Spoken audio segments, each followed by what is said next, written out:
রোজার আগে আর বাজার হবে না, তাই বাজার থেকে আজকে বিশাল বড় মাছ নিয়ে আসছে। তো অনেক শাকসবজি নিয়ে আসছে, রোজার ভিতরে আর করা হবে না। তো আলহামদুলিল্লাহ দেখতে দেখতে রোজাগুলো চলে গেল, আর মনে হয় 4টা আছে। আর আজকে যেহেতু শুক্রবার, আলহামদুলিল্লাহ এবার রোজাগুলো সবারই মনে হয় খুব ভালো কাটছে, কারণ একদমই রোদ ছিল না। তো আজকে প্রচুর রোদ ছিল, তাই সবজিও চেঞ্জ হয়ে গেছে। আসসালামু আলাইকুম, সবাই কেমন আছেন? আলহামদুলিল্লাহ নিশ্চয়ই ভালো আছেন, আমরাও ভালো আছি। তো শীত চলে গেছে, যেহেতু এখন আর শীতের ফুলকপি, সিম এগুলো সব কিছুই বাজারে আছে, কিন্তু এগুলো কিছুই ভালো লাগবে না। তার জন্য জালি, এখানে পেঁপে, এখানে কিছু মুরগি নিয়ে আসা হয়েছে ঈদের জন্য, আরও কিছু ফ্রিজে আছে, এর জন্য লাগবে না আর। তো এখানে পেঁয়াজ, মুরগি আর অনেক কিছু নিয়ে আসছে, ছোট্ট একটা লাউ নিয়ে আসছে। তো এখানে মাছগুলো নিয়ে আসছে সব কেটে।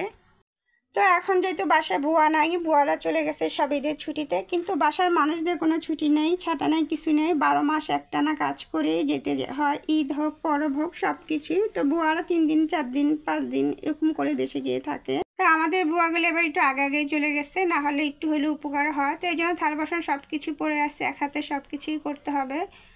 আর বুয়া থাকলে হয়তো মাছটা আনলে কেটে দিত, এই জন্য বাসা থেকে মাছগুলো সব কেটে নিয়ে আসছে, আর বড় বড় মাছ নিয়ে আসছে। এটা একটা অনেক বড় চিতল মাছ, আমি ছোট কড়াইতে রেখেছি, এই জন্য মনে হয় এটা 3-3.5 কেজির মতন হবে। নিচে আবার নলা মাছ আর কিছু ট্যাংরা মাছ নিয়ে আসছে। নাই, কিছু করার নাই, নিজেদের কাজ নিজেদের করতেই হবে। ঢাকা শহর বেশিরভাগ বাসায় মনে এই অবস্থা, যাদের বাসায় শুধু বান্দা মানুষ থাকে তাদেরই একটু সুবিধা, আর যারা ছোট কাজ করে সবাই দেশে চলে গেছে, সবারই বাবা মা ভাই বোন সব কিছুই থাকে, যেতে তো হবেই।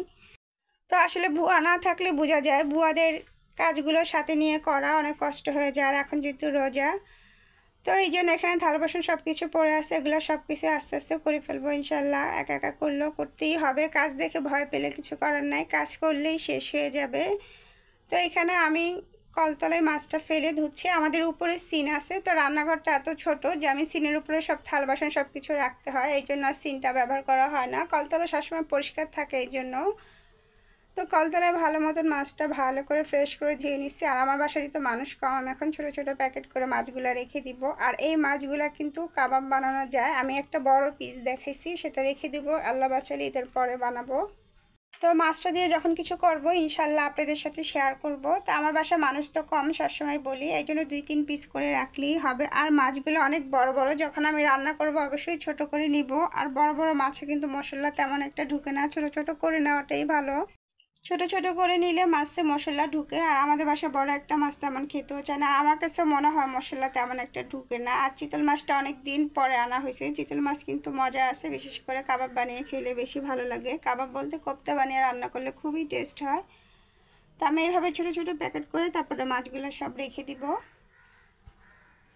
তো চিতল মাছটা এভাবে রেখে দিচ্ছি, আর ওই যে নলা মাছটা ওইটাও রেখে দিব। তো এইভাবে আমি সবসময় মাছ রেখে দেখে আমার আজকে বাজারের ভিডিওটা এইভাবে আমি করলাম। তো সবার কেমন লাগলো অবশ্যই আমাকে কমেন্ট করে বলবেন, আর কে কোন ধরনের ভিডিও দেখতে চান অবশ্যই সেটাও বলবেন।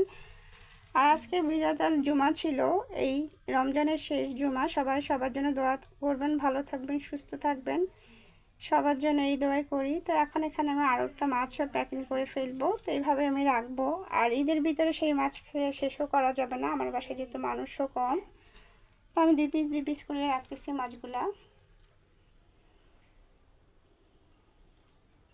আর এক ধরনের মাছ কিন্তু সবসময় ভালো লাগে না, মাছ মাঝে মাঝে চেঞ্জ করে খাওয়া উচিত। অনেক দিন পরেই নলা মাছগুলো আনছে, নলা মাছটা দেখে আমি খুব খুশি হয়েছি। নলা মাছ আমার কাছে খুবই ভালো লাগে, যে কোনো সবজি দিয়ে আর এভাবে হালকা কোনো মশলা দিয়েও কিন্তু খুবই মজা লাগে। তো আজকে আমি এখান থেকে লাউ দিয়ে অবশ্যই রান্না করব। তো আমি ভিডিওটা আর বড় করবো না দেখে আর রান্নাবান্না দেখালাম না। তো সবাই ভালো থাকবেন, সুস্থ থাকবেন, আমাদের জন্য দোয়া করবেন ইনশাল্লাহ। আর ভিডিওটা ভালো লাগলে অবশ্যই লাইক ফলো দিয়ে সাথে থাকবেন ইনশাল্লাহ। আর কেউ ইউটিউব থেকে দেখে থাকলে চ্যানেলটা সাবস্ক্রাইব করে দেবেন। আল্লাহ।